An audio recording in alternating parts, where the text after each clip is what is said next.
I knew that it was gonna work after a few rentals when I had feedbacks from the owner and the renter, which was both really happy. I think that's what convinced me with the idea. It was a win-win company. Why do some companies succeed in driving growth while others fail? How do some individuals advance in their careers to lead teams that change industries? In the age of mobile, these are the stories of the companies shaping the way we interact with our world and the people who drive their growth. I'm Mada, and I'm the host for How I Grew This. I'm thrilled to have our next guest, Vincent Saint-Martin, who is currently the country manager for WeCar. Previously, he founded and led the peer-to-peer digital car-sharing platform that he sold to WeCar, and we'll hear about his story. So thank you so much for joining us today, Vincent. Thank you for having me. So you've done so much as a developer, analyst, founder, head of marketing, and now you're a country manager. Tell us a little bit about something about you that we wouldn't be able to glean from your LinkedIn profile. I think it's difficult to notice that I'm kind of very curious person. I really love to deep dive some subject and understand how things work. I think that's why I went for engineering in the beginning, and how I launched my startup later on. So tell us the story. You started as an engineer. You were also in finance for a little bit. What was the journey to starting a company? I took my master in civil engineering, and then I found out that I would like to go in banking. So I took a master in finance. And also I thought it would be interesting to understand how the both sides of how company works, on the field and also in the financial part. So from that, I started in roadworks, then banking, went in for a journey in Congo, worked in Congo for a while. Wow. And when I came back from Congo, I launched my company. What were you doing in Congo? I was working for a French entrepreneur, many different things. Works for the state. He also had a plant for doing water, a bottle of water. He's doing building. Selling bottle of water, but actually extracting the water, bottling it, and selling it through the country. And last project, he had bought a field in the center of the country, and he would like to start agriculture again, because it was devastated by the civil war. That's really interesting. What made you decide to just pick up and go and do this in Congo? That's not many people do that, right? No, sure. But you have to remember that's 2008. There was a huge down in finance. And I think I started to realize that banking was not my thing. And I needed something more concrete, something with purpose. Exactly. Great. And then you came back and started a company. So what made you decide to start something? Was it working with a founder for a while? What made you decide to come back? And then what made you decide to be a founder yourself? When I came back to Paris, first thing is, honestly, I didn't know what to do. I had this mission in Congo. That was the end of the mission. I came back to Paris and I was wondering, okay, should I go back to finance? No. And I started to go around meeting founders, friends that had started their own company. And one of them told me, you should look at peer-to-peer car sharing. It seems to be something growing and it seems very fun. So I was like, okay. But at that moment, my project was to cross the Atlantic sailing the Atlantic. Yeah. And I went to south of Spain to take the boat, and the meteor wasn't good. So we waited for 1 week. And after 1 week, I was thinking, I definitely have more interesting project. I couldn't sleep. I was thinking about this peer-to-peer car sharing. So I told my friends, okay, guys, you don't need me on the boat.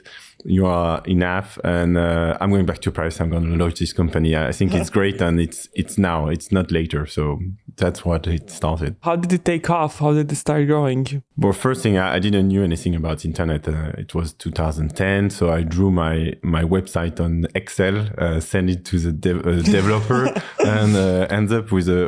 In Excel? I've never heard that. People usually do it in Photoshop or Word. Yeah, but I guess as a banker. Exactly. Wow, that's amazing. No, but actually Excel was quite good to make a draft of the website. So wow. It's 6 months later, it was online, had secured the contract with the insurance to cover the cars, and the website was live, so business started. And it took off pretty well. I knew that it was gonna work after a few rentals when I had feedbacks from the owner and the renter, which was both really happy. And I thought, oh, I think that's what convinced me with the idea. It was a win-win company. I mean, the owner of the car was making money out of his car.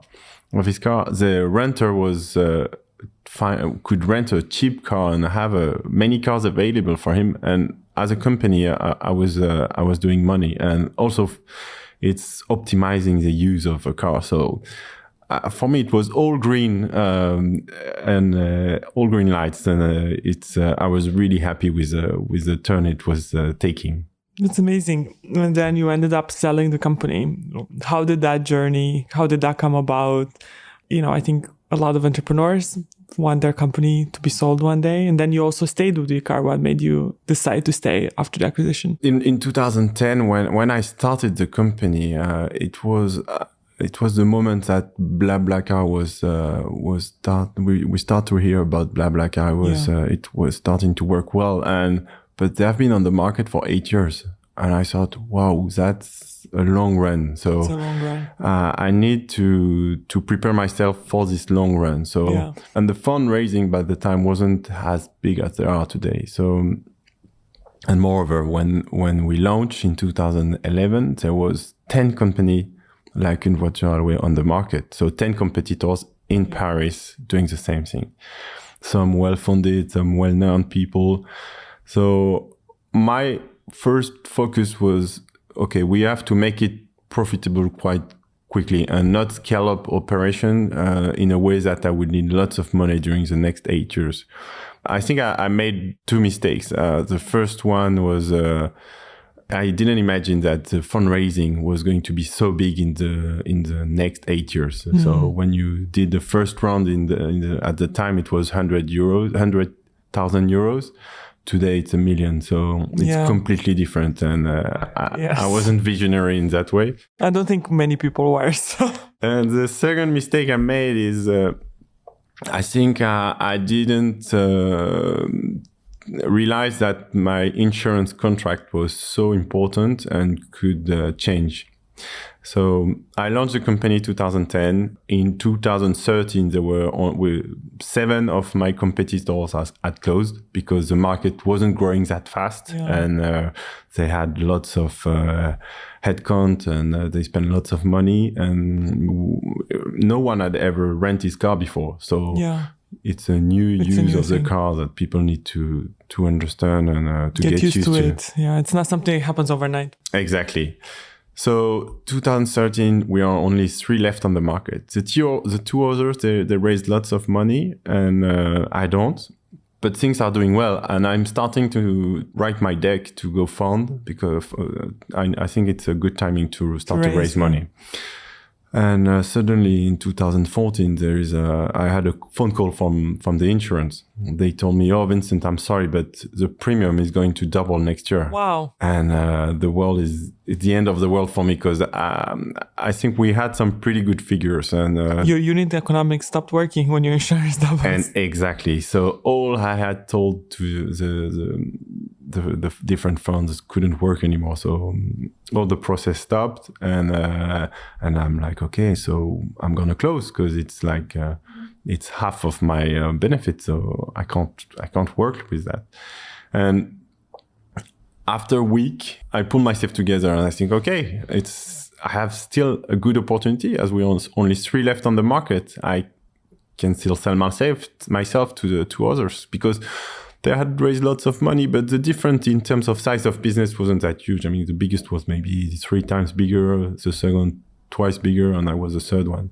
So definitely a good acquisition to make for them. So I went to see the 2 of them and start the auction. And after a few months, it's finally Voiture won. Nice. And they told me I had an out after a year. And when I went to work with them, I finally made a great encounter with Marion Carrette and Benoît Sino. We really got along, and I took over the marketing, started the team. That's a awesome. year later, SNCF went to buy out Voiture. So we had lots of money to scale up and do great things together. So, and now in some way you are an entrepreneur again because you started the Spanish market, right? Exactly. And you're a country manager, and in some ways starting a new market is very similar to starting a new company. So I think, you've seen growth. You started your own company, then you worked for a bigger company that got acquired, and you have a lot more resources, and then you went again to start new. What are some differences in the way you drove growth in the early days, and then when you were scaling, and now again, starting again and scaling?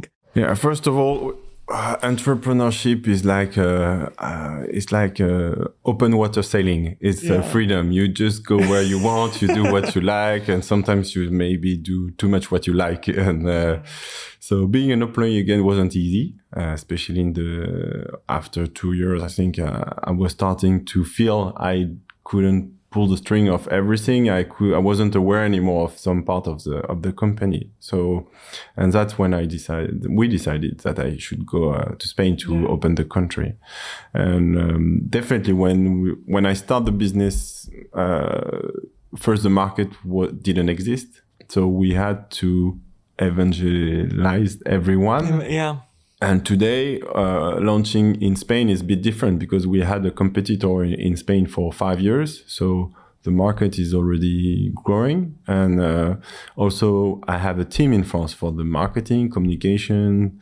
The product is not the same. We are much more developed, and there are 60 people who can help me with launching the business in here. So I can focus more on different things like organizing how we will launch, starting the PR and communication. We have a much, I must say, the marketing and the communication plan today for WeCar in Spain, it's much more settled than it was for Envoiture in the beginning. Do you have any interesting stories of campaigns or features that drove a lot of growth? It could be in the earlier days or now. Back in the day, we didn't have any cars in Saint-Malo, which is near Mont-Saint-Michel in France. And this lack of car was a very bad point for us because no one could find a car. So what we did at that time, we couldn't afford to settle a big advertising campaign in the city. So we took the yellow pages and start to call every person living around the train station and explain what they can gain from renting their car, listing their car. And who did that? Did you have a sales team or just everyone in the company? No, I did it. That's good. Okay, great. I did it with at the moment. At that moment, I only had one person for the insurance, and he was helping me with that. And after a few days, we start to have 10, 20 cars. That's amazing. That was enough. So that was our first growth hacking. That was the growth in the early days. And how would you do it now? How do you do something like that now? Honestly, today, if I was going to see the marketing team and say, "Oh, let's take a phone and to the CMO, let's call some people around the train station," and no one will do that, and they will laugh. But today we have much more traffic on the website. We are much more aware of our conversion rates and how the user are going through the journey. And when I started working as a CMO, one of the first thing I did was to get some new product to help owners and renters to communicate. We are a marketplace. We put people into relationship at the beginning. So you go there, you find a car, but after you have to talk with the owner or each other, they have to talk together. So at the beginning it was just a chat, and now it's email, SMS, and lately push. And all the journey, our job is to keep the discussion going in between both sides of our market. So I think that was putting a new services, a new product on the website was it increased our conversion rate by a lot. Very cool. I love that. Any advice I think we learned from our failures? Any examples of failed stories or things you learned from that didn't work out? Well, my biggest fail story, I think it was honestly when the insurance called me to say we're gonna double the premium, because I hadn't anticipated this, and And I could have done two things to anticipate. First, have a bigger insurance team and have a closer relationship with our insurer in the long run, and how to be able to demonstrate that we were going to. It was working well. So, and the second was is having launched the fundraising before, so I could have find another solution. So basically, is to try to predict, I guess, that unit economics can change, that unit economics don't stay the same, right? I think that's a big learning for every entrepreneur. Identify where are your strengths and where are your weak points and what can jeopardize the company, and where is the sand in the gear that would stop all the company. And that was my insurance contract. I think that's a good lesson for all of us starting companies. So when you think about growth in general, I know mobile and a lot of companies have really looked at mobile as like the next generation and where users convert a lot better. How do you guys think about growth, and how do you think about your mobile presence? Obviously, mobile must be very big for you. People find cars around them. But when you think about acquisition and growth, how do you look at your efforts, mobile versus web and desktop? For the past, I think, 3 years, we have understood that the mobile wasn't to be just to duplicate what's going on the web, but it's an even more powerful tool. And if the French market is big with mobile, the Spanish market is even bigger. And we are definitely working to take advantage of the mobile. There are lots of features built in the mobile, GPS, photo, cam, everything, and we need to take advantage and think our product for the mobile with the mobile experience, not thinking from the web to the mobile. Then that's a step we have been working on, and there is still lots of things to do. For example, at the beginning, you had a paper contract. Right. So you meet in person, you sign the paper, and everyone has his... To be able to rent the car, or to just lease your car? To rent the car. You meet with the owner and you sign the contract. Oh, wow. Really? So today, next step was having a contract on your mobile. So you sign on your mobile and everyone receive an email. Then we add the picture, so you can take picture of the car. Today, you don't even need the owner to be there because we connected the car with the mobile. And but you still have to go through a process. And I think tomorrow is just you make a quick cam of the video of the car, and that will be it. You can go and drive the car. So we really had this evolution of our product with taking advantage of the mobile. Got it. That's really interesting. So I think you've had a very interesting career. There's many of our listeners out there who are probably thinking of starting a company one day, scared to do it. What's your advice for people who want a career either in entrepreneurship directly or starting a company, or even in the type of entrepreneurship you do today, where you go and you open a new office for a company? What's the advice that you have for them? Very good question. It's because I met lots of people who say, "Oh, I want to launch my company, but I want to be sure of this and that before I start." I think at some point you just have to jump in the swimming pool. Is that how you say that? Jump in the water. So at some point you have to jump in the water and start it. My biggest advice would be go and go in front of your computer, go find your shop, go whatever you want to do. Start writing down things and start having things done, and it will. That's my way of doing things. Also, it's each step will lead the second. Each step will lead the next one. Do you think it's possible to do two things at once? I think a lot of people, as you said, keep their job and try to do a startup on the side.